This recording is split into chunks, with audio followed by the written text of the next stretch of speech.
ക്ഷേമ പെൻഷൻ വിതരണത്തിൽ നിന്ന് സഹകരണ ബാങ്കുകളെ ഒഴിവാക്കി. സാമൂഹ്യക്ഷേമ പെൻഷൻ വീടുകളിൽ എത്തിക്കില്ല. വാണിജ്യ ബാങ്ക് അക്കൗണ്ടുകൾ വഴി മാത്രമായിരിക്കും ഇനി പെൻഷൻ വിതരണം. സർക്കാർ ഉത്തരവിന്റെ പകർപ്പ് റിപ്പോർട്ടറിന്. ഇനി വാണിജ്യ ബാങ്ക് അക്കൗണ്ടുകളിലൂടെ മാത്രം പെൻഷൻ. റോഷിപാൽ വിവരങ്ങളുമായി ചേരുകയാണ്. റോഷിപാൽ, എന്തിന്? മധു, നേരത്തെ സഹകരണ ബാങ്കുകൾ വഴിയാണ് സാമൂഹ്യക്ഷേമ പെൻഷൻ. അത് കിടപ്പ് രോഗികൾക്ക് മാത്രമായിരുന്നില്ല.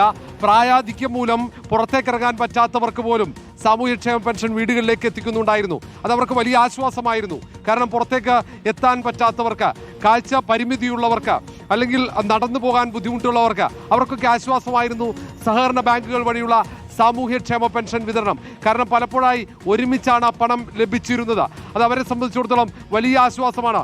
അങ്ങനെ അവർ ഇത്രയും കാലം അവർക്ക് അനുഭവിച്ചുകൊണ്ടിരുന്ന ആനുകൂല്യം ഇവിടെ ഇല്ലാതാവുകയാണ്.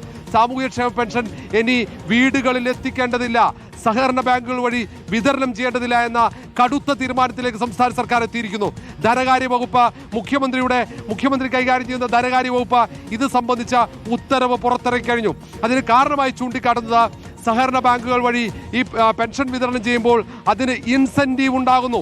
അങ്ങനെ ബാങ്കുകൾക്ക് ഇൻസെന്റീവ് നൽകുന്നത് സംസ്ഥാന സർക്കാരിന് അധിക ബാധ്യത എന്ന വിലയിരുത്തലിലേക്കാണ് സർക്കാർ എത്തുന്നത്. മാത്രമല്ല, സഹകരണ ബാങ്കുകൾ പെൻഷൻ വിതരണം ചെയ്തു കഴിഞ്ഞാൽ ആ പെൻഷൻ വിതരണം ചെയ്ത് ബാക്കി വരുന്ന തുക കൃത്യമായി സർക്കാരിൽ അടക്കുന്നില്ല എന്നതാണ് മറ്റൊരു മറുവാദം. മറ്റൊന്ന്, കേന്ദ്ര സർക്കാരിൻ്റെ നിയമം അനുസരിച്ച് ഇത്തരം പെൻഷനുകൾ അത് നേരിട്ട് ബാങ്ക് അക്കൗണ്ടുകളിലേക്ക് നൽകണമെന്നതാണ്. അങ്ങനെ നൽകാത്ത കാരണത്താൽ കേന്ദ്ര സർക്കാരിൻ്റെ ഭാഗത്ത് പല സാമ്പത്തിക സഹായങ്ങളും സംസ്ഥാനത്തിന് ലഭിക്കുന്നില്ല എന്ന ഒരു പുതിയ വാദം കൂടി ഈ ഉത്തരവിലുണ്ട്. ഏതായാലും സാമൂഹ്യക്ഷേമ പെൻഷൻ ഇനി നേരിട്ട് വീടുകളിലെത്തില്ല എന്ന് ഉറപ്പിച്ചു കഴിഞ്ഞു. അത് സംബന്ധിച്ച ഉത്തരവ് സംസ്ഥാന സർക്കാർ പുറത്തിറക്കി. പൂർണ്ണമായും കിടപ്പിലായ രോഗികൾക്ക് മാത്രം സർക്കാരിന്റെ ഔദാര്യം ലഭിക്കുമെന്നാണ് ഉത്തരവിൽ പറയുന്നത്. സാമൂഹ്യക്ഷേമ പെൻഷൻ അത് പൂർണ്ണമായും കിടപ്പിലായ രോഗികൾക്ക് മാത്രമായിരുന്നില്ല ഇതുവരെ സഹകരണ ബാങ്കിലെ ജീവനക്കാർ എത്തിച്ചിരുന്നത്. അത് എല്ലാവർക്കും എത്തുമായിരുന്നു. കാരണം പ്രായം കൂടുതലുള്ള ആളുകൾക്കാണ് ഏറ്റവും കൂടുതൽ ബാങ്കുകളിലേക്ക് എത്താനുള്ള ബുദ്ധിമുട്ട്. അവർക്ക് ബാങ്കുകളിൽ ചെന്ന് അല്ലെങ്കിൽ ഏതെങ്കിലും ATM-ൽ ചെന്ന് പണം അത് പിൻവലിക്കുക അസാധ്യമാണ്. അതുകൊണ്ടാണ് അവരുടെ കൈകളിൽ നേരിട്ട് പെൻഷൻ എത്തിക്കുന്ന ഒരു പദ്ധതി, അത് ദീർഘകാലമായി ആ പദ്ധതി പൂർണ്ണമായും നടക്കുന്നു. അതിൽ പലപ്പോഴായി പെൻഷൻ ഒരുമിച്ച് ലഭിച്ചതാണ്. ഇനി അങ്ങനെ ആയിരിക്കില്ല. ഇനി വാണിജ്യ ബാങ്കുകളുടെ അക്കൗണ്ടുകൾ വഴിയായിരിക്കും പെൻഷൻ ലഭിക്കുക. നമുക്കറിയാം, സംസ്ഥാനത്തെ സഹകരണ പ്രസ്ഥാനം പൂർണ്ണമായും പ്രതിസന്ധിയിലാണ്. ആ ഘട്ടത്തിൽ ഈ പെൻഷൻ വിതരണം അവർക്കൊരു ആശ്വാസമാണ്. അതുവഴിയുള്ള ഇൻസെന്റീവ് ആ ബാങ്കുകൾക്ക് ഒരു വരുമാന മാർഗം കൂടിയായിരുന്നു. അതുകൂടെ ഇവിടെ ഇല്ലാതാവുകയാണ്. സഹകരണ ബാങ്കുകൾ വഴി ഇനി പെൻഷൻ വിതരണം ചെയ്യുന്നില്ല എന്നൊരു തീരുമാനത്തിലേക്ക് സർക്കാർ എത്തിയിരിക്കുകയാണ്. മാധു, അല്ല, ഇതിപ്പോ ഈ ബാങ്ക് അക്കൗണ്ടിലേക്ക് നൽകണമെന്നുണ്ടെങ്കിൽ സഹകരണ ബാങ്ക് വഴിയാണെങ്കിലും അക്കൗണ്ട് ട്രാൻസ്ഫർ ആയി നൽകാമല്ലോ. അതിനെന്താണ് പ്രശ്നം? മധു, ഇതിൽ പറയുന്നത് ആധാർ ബന്ധപ്പെടുത്തിയിരിക്കുന്ന ബാങ്ക് അക്കൗണ്ടാണ്.